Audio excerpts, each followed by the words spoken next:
The void between stars is not silent. It thrums with the low-energy resonance of a universe breathing, a cosmic hum felt not by ears, but by the very fabric of space-time. Through this profound quiet glided the Eternum, a construct of folded space and crystallized thought, a vessel so advanced its very existence was a declaration of supremacy. Within its observation sanctum, the high arbiters of the Cathari collective observed the blue-green marble called Earth. They were beings of light and logic, their forms shifting, elegant arrangements of bioluminescent tendrils and geometric bone structures, housed in environment suits that shimmered like oil on water. They had mapped 1,000 galaxies, catalogued 10,000 civilizations. Some they absorbed. Most they deemed unworthy and erased, a clinical process of cosmic pruning. They were gardeners of reality, and they believed they had seen every possible bloom, every conceivable thorn. Designation: Sol 3. Dominant species: Homo sapiens. Technological index: pre-singularity, Tier 2. Coherence quotient: catastrophically low. Threat assessment: negligible. Arbiter Vraal's communication was not sound, but a direct psychic pulse, cool and crisp, filling the shared mind space of the Council. A holographic array blossomed before them, displaying the chaos of Earth. They watched crumbling cities belching smoke, saw armies of identical men clashing over strips of irradiated dirt, observed political chambers where simian creatures screamed at each other, their faces contorted with ugly passion. They saw the primitive projectile weapons, the fission bombs that scarred their own cradle, the pathetic attempts at spaceflight, firecrackers and tin cans. Observe the emotional volatility, pulsed Arbiter Lyra, her thoughts laced with faint, amused distaste. A scene magnified. A human male clutching the body of a fallen comrade, tears carving grimy trails on his face, his mouth open in a silent, agonized scream. Biochemical cascades dictating action, loss of rational control, a weakness so embedded it is the core of their consciousness. Another scene, a gathering of humans in a vast, crumbling stadium, waving flags, singing a dissonant, fervent song. Tribal bonding rituals. They fragment themselves into arbitrary groups, then ritualize their own division. Illogical. A third, scientists in a laboratory arguing over data, one throwing a tablet in frustration. Even their pursuit of knowledge is infected with emotional bias, no purity of logic. A low harmonic thrumming filled the sanctum, Cathari laughter. It was the sound of absolute, unshakable certainty. They are children, Vraal pulsed, the concept carrying the weight of a god's verdict. Dangerous children, playing with broken glass in a room they are about to burn down. Their extinction is not our action, it is their inevitable conclusion. We are merely synchronizing the clock. The vote was not a vote. It was an acknowledgement of the obvious. Earth was non-threatening. It was a pollutant of rational reality. The order was given. The weapon did not have a dramatic name.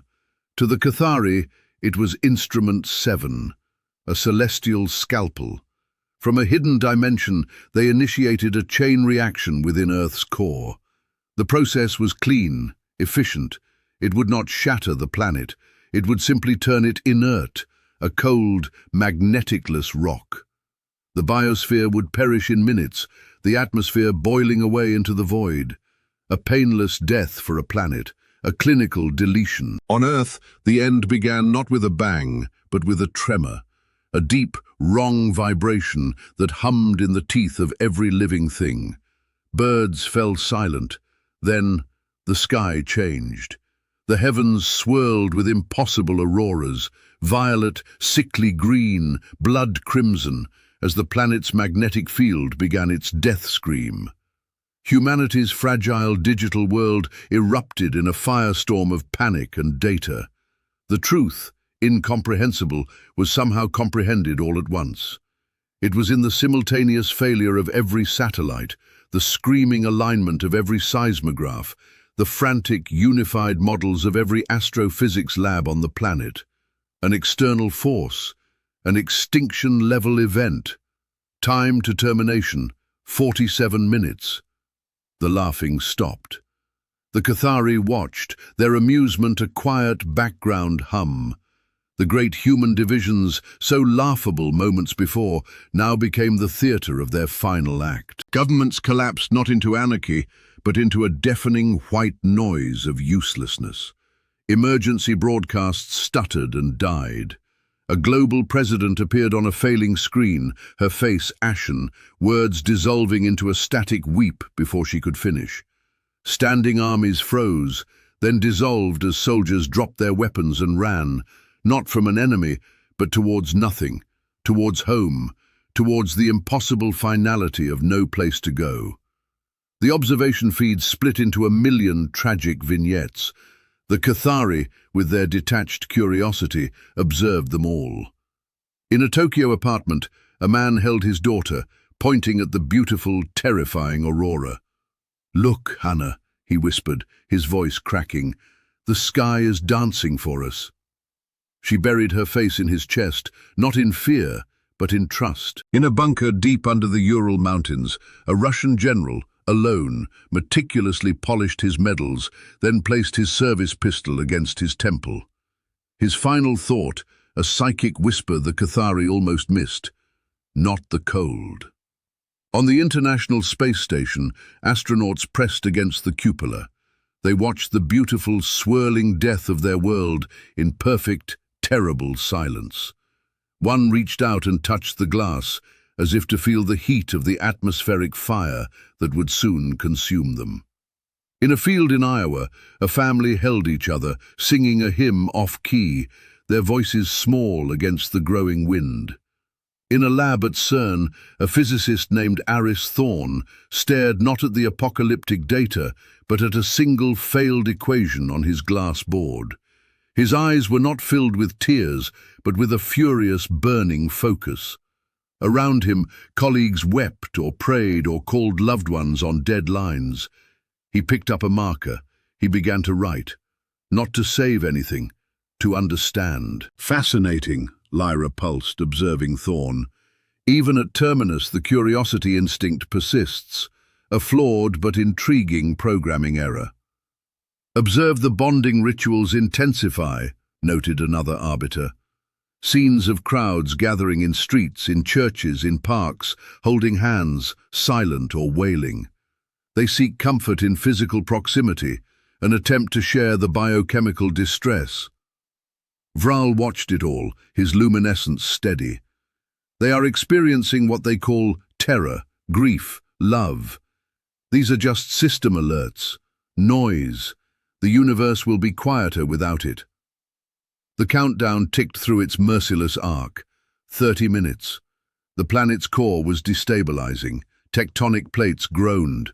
Mega tsunamis, kilometers high, began their slow, inevitable rise from the deepest oceans. Volcanoes awakened along every fault line. The atmosphere was beginning to superheat at the poles. 20 minutes. The last coordinated human action flickered on a feed. A network of amateur radio operators, their signals cutting through the dying digital noise. A cacophony of voices, languages, a babel of final words. "Good luck all. God bless. We're here with you. I love you, Sarah. Can anyone hear me? Tell Sarah I love..." Static. 10 minutes. The laughter in the Cathari sanctum had subsided into a bored, anticipatory silence. The outcome was certain. The spectacle was losing its novelty. They had seen species die before. The emotional ones were always the loudest, the messiest. This was proceeding exactly as calculated. 5 minutes. A new feed caught Vral's attention. It was from the CERN laboratory. The physicist Aris Thorne was now surrounded by a handful of others. They were arguing, not with fear, but with a frantic, feverish intensity. Thorne was gesturing at his equations, then at a primary feed of the Cathari weapon's exotic energy signature, a signature the collective had, in its arrogance, made no effort to conceal. Why hide from ants? What is that one doing? Vral pulsed, focusing the sensor. Thorn's voice, translated, filled a corner of their mind space. Not a physical weapon, it's a resonance, a harmonic dissonance inducer in the quantum foam. They're not blowing up the core, they're convincing it to stop. A colleague, weeping, shouted, "What does it matter, Aris?" Thorn turned, his eyes wild, lit from within by something the Cathari sensors struggled to categorize. It was not logic, it was hotter, it was colder. It matters because to convince something is a communication. 2 minutes. The global seismic activity peaked. Continents cracked like eggshells. The great tsunamis reached the coasts, swallowing cities whole. The aurora became a solid, blinding sheet of light. Humanity was in its final seconds, a species on a collective pyre. On the Eternum, the arbiters prepared to log the event and depart. A routine pruning. Another entry in the log. "Initiate final memorial scan," Vral ordered. "Record the extinction moment. Note the persistence of illogical bonding behaviors until termination." The scans swept the planet, capturing the last heartbeats, the last breaths, the last clinging embraces. It captured the final, desperate thoughts, a hurricane of fear, love, regret, and prayer. And it captured Aris Thorn, standing before a crude, jerry-rigged console he had linked to CERN's main particle beam injector. He was not trying to fire it, he was trying to modulate it. He was typing in coordinates, not spatial but dimensional, based on his half-mad, last-minute calculations of the weapon's resonance source. What is his objective? Lyra pulsed, a filament of curiosity in her boredom. He is attempting to project a particle stream into the dimensional interfold layer. A meaningless gesture. The energy is a puff of air against a star. He is attempting to communicate, Vral deduced, with mild interest. A final, primitive scream of protest. How very human. 1 minute. Thorn looked up, not at a camera, but as if he could see through the hull of the ship, through the dimensions, into the very sanctum of the gods who were killing him. His face was streaked with sweat and soot. He didn't look afraid. He looked focused, with a terrible, absolute clarity. He spoke, his voice calm, a stone dropped into a boiling sea. "You are not gardeners, you are librarians, and you are about to learn why some books are forbidden." He slammed his hand on the console. On the Eternum, alarms shrieked. Not external threat alarms, internal, psychic alarms. The particle stream from CERN had not hit them. It had done nothing to the weapon. Thorn had not been trying to disrupt the resonance. He had used the resonance as a carrier wave, modulated by the particle beam, riding the very frequency the Cathari were using to murder Earth. He had fired back a data packet. Not a weapon, not a shield, a message. But not a message of words. He had fired the final memorial scan back at them, the raw, unfiltered, empathic transcript of a dying planet's last moments. The collective consciousness of 8 billion souls in their final, terrifying, loving, agonizing seconds. The Cathari, beings of pure logic, whose emotions were subtle, controlled chemicals, who had never known fear or grief or love or rage, had no defenses, no filters, no concept of what was about to hit them. The data packet exploded in their shared mind space.